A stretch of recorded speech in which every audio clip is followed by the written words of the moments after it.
Johnson, got a visitor. Dar hacia atrás en una silla de ruedas. Me. What you doing here, man? We fighting. You struggle Halo every day. guys, kembali lagi di channel Topeng Hitam Official guys ya. Bagaimana kabar kalian hari ini? Semoga selalu dalam keadaan sehat dan banyak rezeki ya guys. Kali ini saya akan mereview alur cerita dari film action yang sangat seru untuk kita bahas guys ya. Film ini berjudul Creed. Oke, biar tidak lama-lama lagi langsung kita ke pembahasan guys ya. Creed menceritakan seorang anak laki-laki dari petinju legendaris Apollo Creed. Kita sama-sama mengetahui bahwa Apollo Creed merupakan rival, pelatih sekaligus sahabat baik dari Rocky Balboa.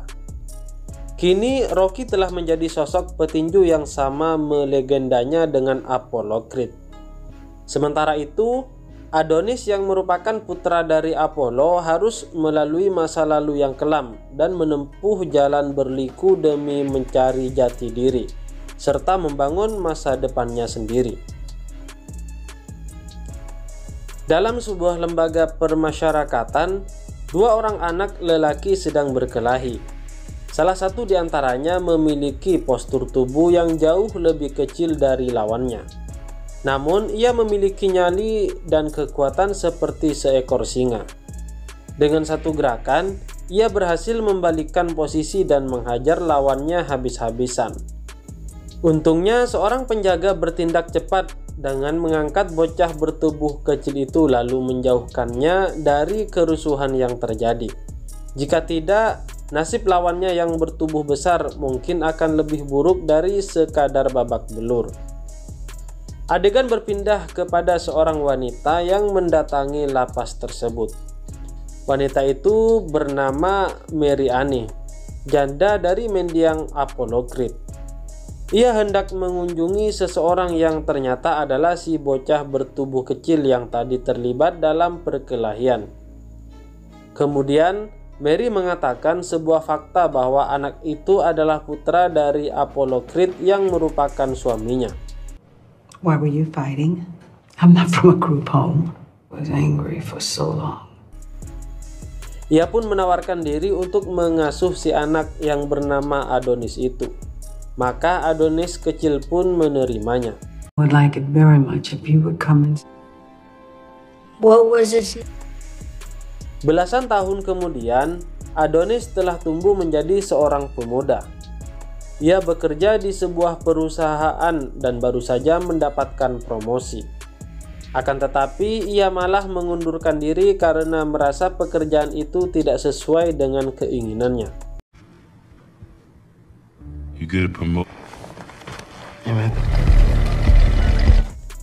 Lalu ia mendatangi sebuah sasana milik keluarga ayahnya. Orang yang mengelola sasana itu adalah Tony Duke Jr., yang merupakan putra dari pelatih Apollo. Adonis mengatakan ingin menjadi petinju, tetapi Duke Jr. dengan tegas menolaknya. Alasannya, Duke Jr. tidak ingin Adonis bernasib seperti sang ayah. Namun Adonis bersikeras untuk menjadi petinju. Ia bahkan menantang petinju di sasana tersebut dengan mobil Mustangnya sebagai taruhan. These the keys to my Mustang right here. Seorang petinju bernama Kevin Greer menerima tantangannya itu. Tetapi Adonis mampu mengalahkannya hanya dalam satu ronde.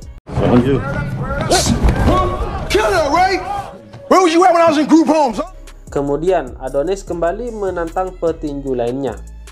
Kali ini Danny Wheeler yang merupakan petinju terbaik di sasana tersebut menerima tantangannya itu. Danny yang memiliki rekor tak terkalahkannya pun menunjukkan kelasnya kepada Adonis. Ia menjatuhkan Adonis dengan mudah.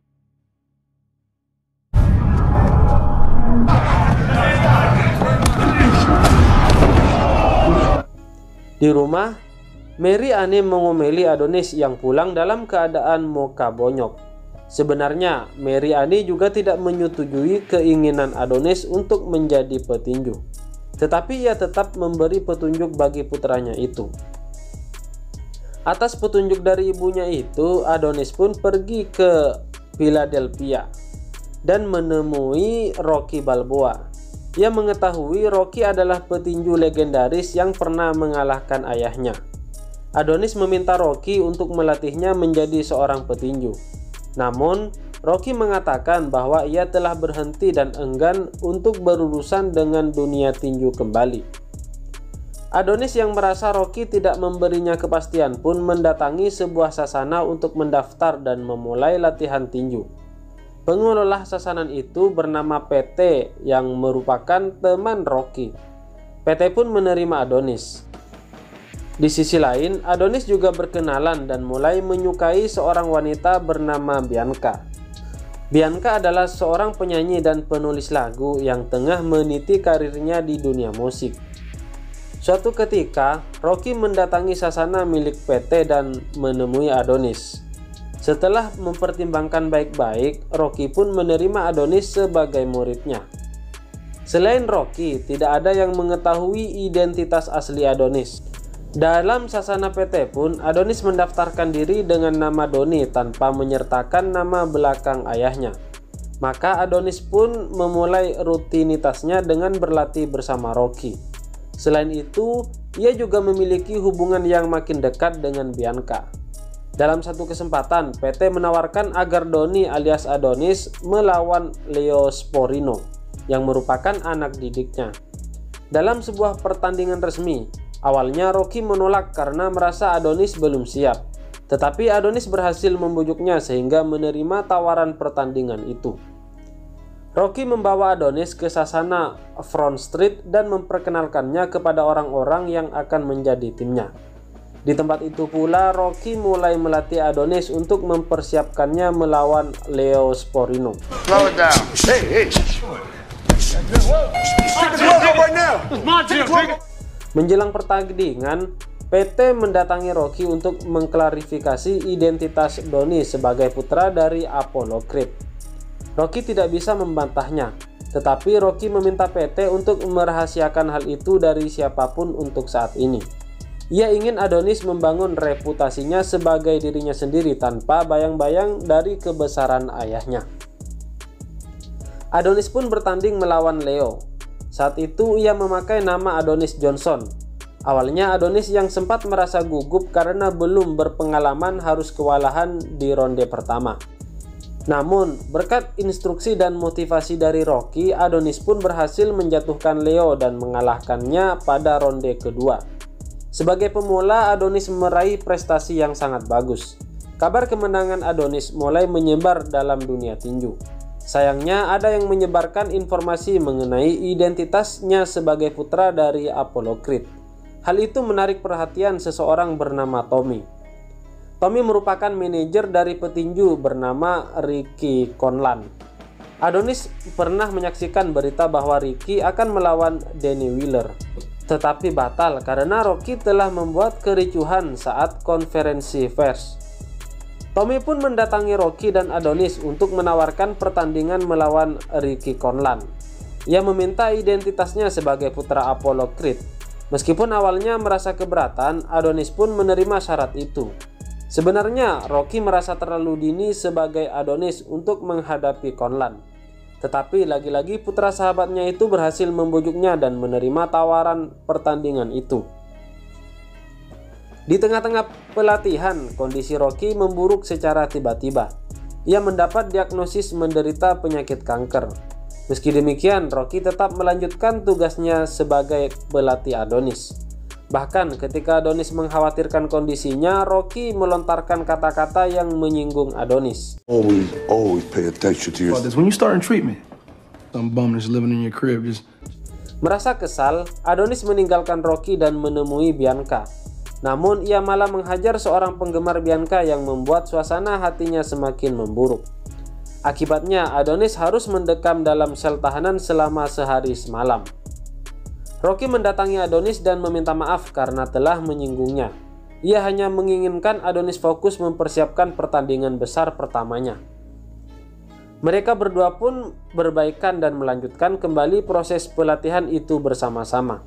Sesekali Adonis bahkan harus berlatih di rumah sakit ketika Rocky menjalani perawatan. Dalam jumpa pers, Conlan memprovokasi Adonis dengan latar belakangnya sebagai putra Creed. Hal itu memancing emosi Adonis, tetapi Rocky berhasil menenangkannya. I'm here. You are false Creed.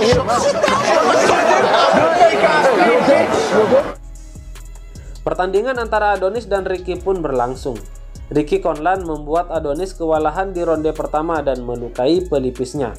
Namun Adonis membalas dan memberi luka yang sama kepada Ricky di ronde kedua. Okay, are you sure? Good. And round 1 was all in shot by Creed. Pertandingan antara keduanya pun semakin seru dan memanas. Adonis sempat mengungguli lawannya dengan teknik dan strategi dari Rocky sang pelatih. Akan tetapi, Ricky Conlan yang tangguh berhasil menghantam Adonis hingga terjatuh dan pingsan menjelang ronde terakhir. He's taking it, he's giving it.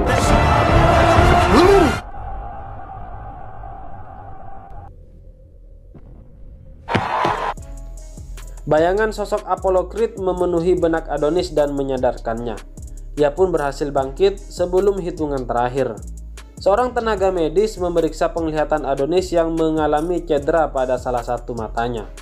Melihat keteguhan putra Apollo itu, Rocky dengan cerdik melakukan sebuah trik sehingga tenaga medis tersebut mengizinkan Adonis untuk melanjutkan pertandingan.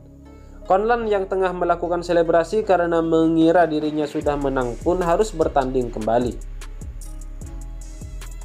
Pada ronde terakhir, Adonis menjadi sosok yang mengerikan bagi Conlan. Ia seakan memiliki kekuatan baru dan mulai mendesak Conlan. Ia menghujani Conlan dengan pukulan-pukulannya dan membuat lawannya itu kewalahan. Akhirnya Adonis yang telah mengetahui kelemahan Conlan mendapat kesempatan dan meluncurkan sebuah pukulan keras yang membuat Conlan terjatuh.